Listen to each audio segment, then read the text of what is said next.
Hi everyone, welcome back to Classic Camp Crafts. I'm Miss Julia and today we'll be doing our Shrinky Dinks.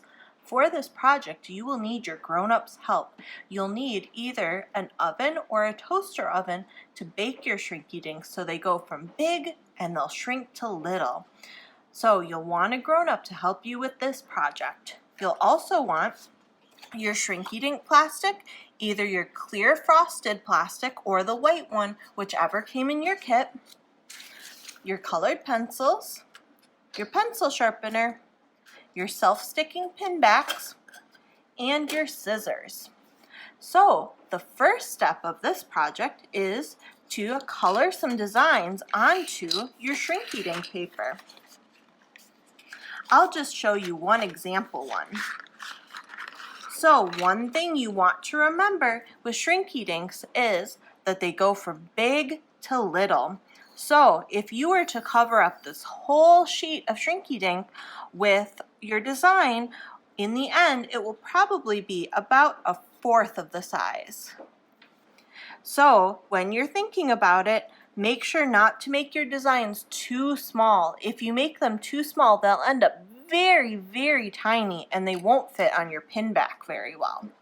You can also just make some of your Shrinky Dinks to have around because we only have 2 pin backs. So you could have your other ones just for fun. What sort of design do you think you'll make? I think I'm going to make a rainbow for mine.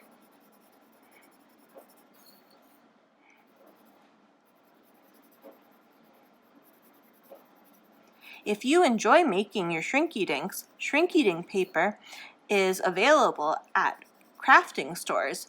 You'll want to get the kind that's called Rough and Ready, or the one that is either the white like this one, or the clear frosted one.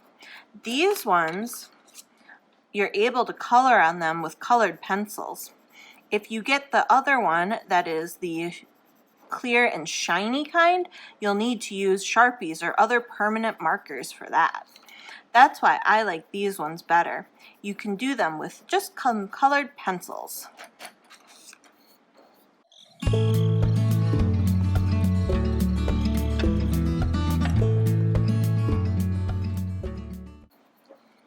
There, I'm happy with my design for this one. One of the other things that you want to remember is the Shrinky Dinks will work best and you'll have the least likelihood of them curling up onto themselves and getting stuck if your piece has more rounded or squared off edges.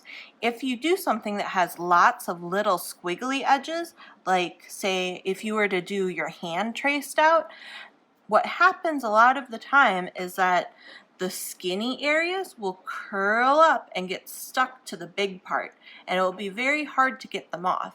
You can do it, but I would recommend sticking with a design that you can cut out as either a circle or a square or another shape that doesn't have too many long looping areas. So for mine, I think I'm going to cut mine out in kind of the same shape as my design. So at the top I'll do a curved part, and at the bottom I'll kind of make some very gentle wavy parts for the clouds. One of the other things that I would recommend that you do is check your edges. You want your edges to be smooth after you've cut out your Shrinky Dink. If you leave pointy edges like this, they'll become very sharp once your Shrinky Dink has gone through the oven. So if you want something that has a more of a corner, what you can do is gently take your scissors and just round off the corner so that you still get the same shape, but you don't have that pointy edge that will become sharp after it goes through the oven. So now that I have my Shrinky Dink, I'm going to take you over to the toaster oven so that you can see it shrinking. That's my favorite part of Shrinky Dinks. Hi everyone, welcome to the toaster oven I'm using. I'm borrowing this one from Hoyt because it's kind of hard to film my oven. So you need to set your toaster oven or your oven with your grown-ups help to either 350 or 400 or somewhere in between. Generally, if your oven works really well, you can do it at 350. This toaster oven runs a little bit low, so I have it up at 400. The next thing you'll need is a baking sheet and put some aluminum foil on it. That way, if you use your baking sheet for things like eating, you're not putting craft materials and food together. You'll also want your oven mitts and your grown-up to help you. So, put your Shrinky Dink that's ready to go in the oven onto your tray and have your grown-up help you put it carefully in your oven or toaster oven.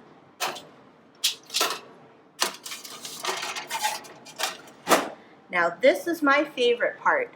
Sometimes it takes a little while, but you'll be able to see the Shrinky Dink start shrinking. So keep watching it and you'll start to see it curl up around the edges first, and then it will go towards the middle, and eventually it will lay back down flat again.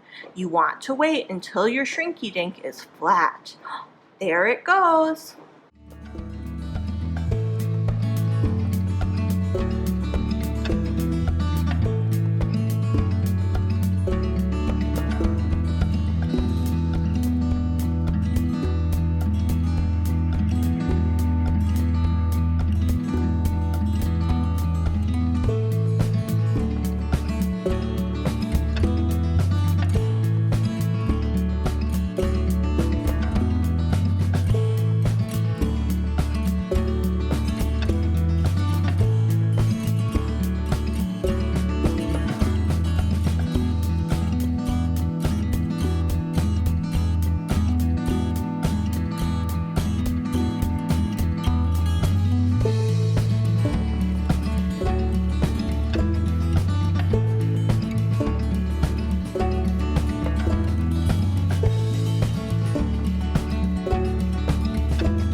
So the Shrinky Dink does that where it curls up on the edges first and then the inside shrinks, because the plastic on the outside of the Shrinky Dink gets hot faster, so it contracts or curls up and bunches up faster than the inside does.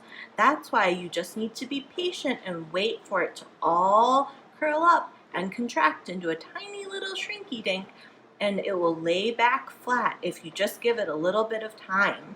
So once your Shrinky Dink is laying pretty much flat like mine is, you can have your grown-up put back on the oven mitts and take it out of the oven or your toaster oven. You can also carefully have your grown-up pat it carefully so that it helps flatten it even better. But have your grown-up help you with that part, and then you're going to want to set it aside and let it cool completely before you touch it. Once mine is cooled completely, I'll show you how to put on your pin back, but let's take it out of the oven.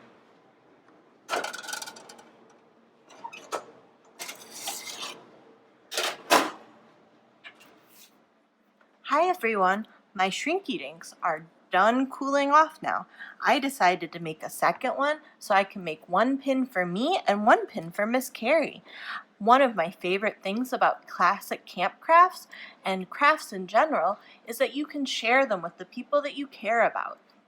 So I think I'll send her one of these too, so that we can have matching ones. That'll be fun.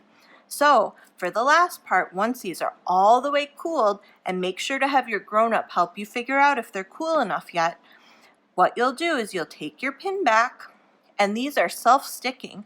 So there's a little piece of paper on top of the foam part of your pin back. So you can see it right here. So I'm just going to peel that off, And then flip over my Shrinky Dink and press it on. And it should be stuck on there. Now I can have it put onto whatever I want. Since these are pins, make sure to have your grown-up help you if you want to put it somewhere, maybe like a backpack or a purse, and any of the ones that you don't have pin backs for, you can just keep around. I'll do the other one. So gently peel off the paper, flip over your Shrinky Dink, and press the pin back on.